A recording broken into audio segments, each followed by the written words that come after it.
A Pair of Blue Eyes, by Thomas Hardy. Preface.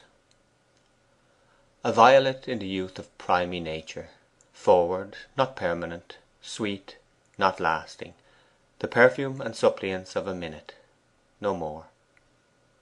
The following chapters were written at a time when the craze for indiscriminate church restoration had just reached the remotest nooks of western England, where the wild and tragic features of the coast had long combined in perfect harmony with the crude Gothic art of the ecclesiastical buildings scattered along it, throwing into extraordinary discord all architectural attempts at newness there.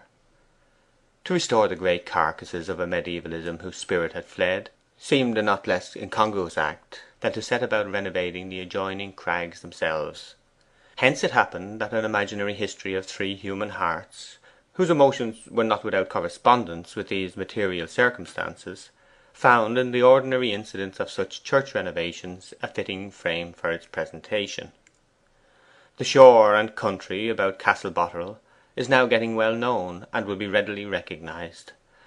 The spot is, I may add, the furthest westward of all those convenient corners wherein I have ventured to erect my theatre for these imperfect little dramas of country life and passions, and it lies near to, or no great way beyond, the vague border of the Wessex kingdom on that side, which, like the westering verge of modern American settlements, was progressive and uncertain. This, however, is of little importance.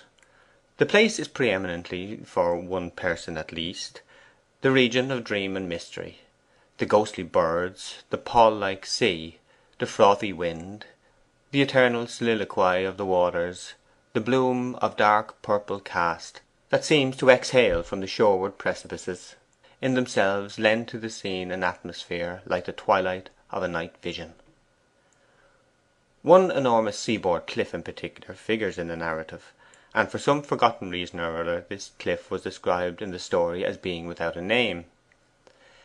Accuracy would require the statement to be that a remarkable cliff which resembles in many points the cliff of the description bears a name that no event has made famous. Th. March 1899. The persons: Elfride Swancourt, a young lady; Christopher Swancourt, a clergyman; Stephen Smith, an architect; Henry Knight, a reviewer and essayist; Charlotte Troyton, a rich widow; Gertrude Jethway, a poor widow; Spencer Hugo Luxellian, a peer; Lady Luxellian, his wife; Mary and Kate, two little girls; William Worm, a dazed factotum; John Smith, a master mason; Jane Smith, his wife; Martin Cannister, a sexton; Unity, a maid servant; other servants, masons, labourers, grooms, nondescripts, etc., etc. The scene mostly on the outskirts of Lower Wessex. End of preface.